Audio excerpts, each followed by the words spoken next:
Yeah, hi there, and this is Michael. I am the founder, owner, and the materials writer for all of your lessons at the 7-Step System to Pass the TOEFL IBT. I'm looking at my computer right now, and you completed the diagnostic pretest for vowel and consonant sounds, and guess what?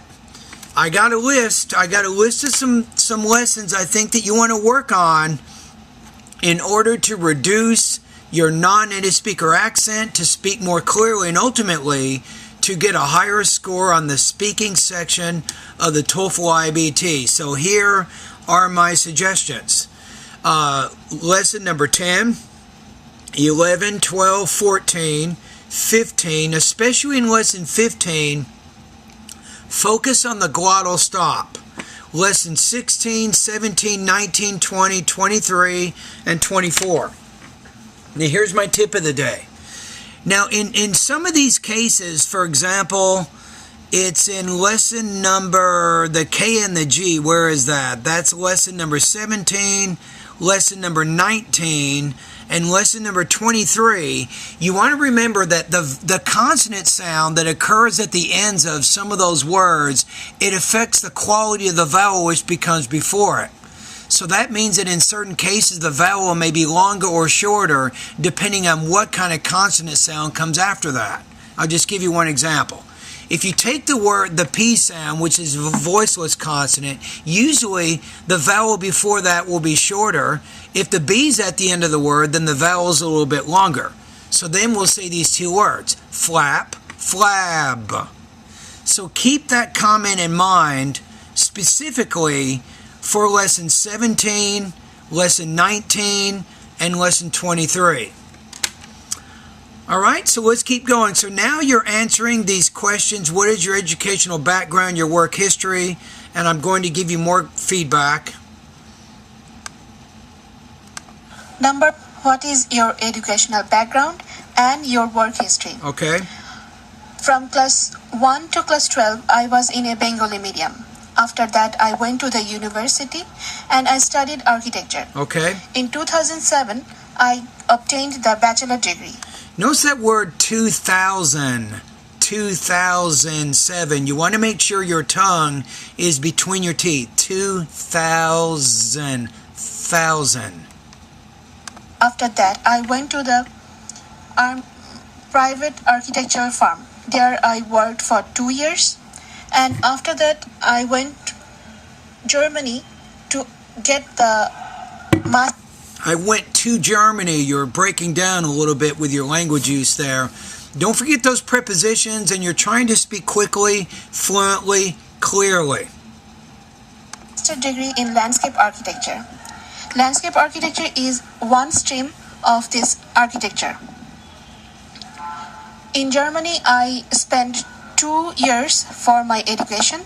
Okay. And after that, for 1 year, I worked there in an architectural firm. All right. After that, in the end of 2013, I came back to my own country and notice 2013 with numbers of teen. You need to put that stress in the second syllable. So then I could say two words: 30, 13, 40, 14, 50, 15. Started seeing architecture. As in our country, there is no option or opportunity to work in landscape architecture. So it took time for me. And later on, slowly, I get involved in some landscape architecture projects. I would say slowly, I got involved in some architectural projects. From 2015, I started to work as a Now, did you know that you can say 2001, 2002, 2015, 2016, 2018, 2020, 2021? That might be a little bit easier. It's kind of like you're saying 1999, 1980, 1960. It might be a little easier for you to say it that way. Architect. And from 2015 till now, I am working in this same field. Okay. And I am enjoying it a lot. Number 2. Yeah, so when you're speaking something, you go, and I am enjoying it a lot. So you have some pauses and hesitations in there, and overall you got to work on grouping certain ideas into thought groups, and you need longer. You need how do I say this? You're pausing too much. So you want to pause after maybe 4 or 5 stressed words there. Why is it important for you to improve your speaking and pronunciation abilities of American English? As a Bengali, English is my second language. Okay. And it is not very easy for me to speak English like Bangla. I am not fluent and I have really difficulties in some pronunciation in English. So I think that I have to improve this, especially the speaking. Yeah, and the other thing is when you're speaking, your tone's kind of inflected all the time. I want to go to the store now with you if you can. You want to, especially when you get to the end of your sentence, your tone needs to fall. You have a fairly long pause, then you move to your next idea. And also to work hard on some pronunciation. Number 3. What do you hope to achieve in this course? In the universities of USA, they want the TOEFL scores, and for this reason, before appearing for the TOEFL exam, I want to achieve the score, the TOEFL score nearly about 100. So I think that this is the right course that I can get some important feedback. Yes. And I can get my expected scores. Yeah, you'll get feedback, not just for pronunciation, but you'll get speaking feedback when you're doing your independent speaking practice test, your integrated speaking practice test, and believe it or not, I'll even score your integrated and independent writing practice test. You get feedback. I want to make sure you can monitor your progress. That's part of my job, is to provide that feedback to you. And guess what? You can ask me questions by email whenever you need to, and I will try to answer your questions as quickly as I can. TOEFL. Thank you.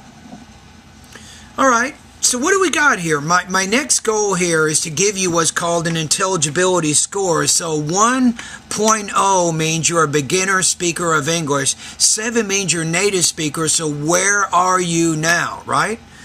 I'm going to put you at about 4.0 out of 7. So you have some pauses. You have some hesitations in there. You have some problems with intonation, problems with pacing, and you're also having some specific problems with vowel and consonant sounds, all of which are causing you to not speak like a native speaker and to not speak fluently. So my job now what you want to do here is you want to go through all my pronunciation lessons at least once, but pay more attention to the lessons I just outlined in this video, because these indicate the problem areas with your vowel and your consonant sound production. All right? And there you go.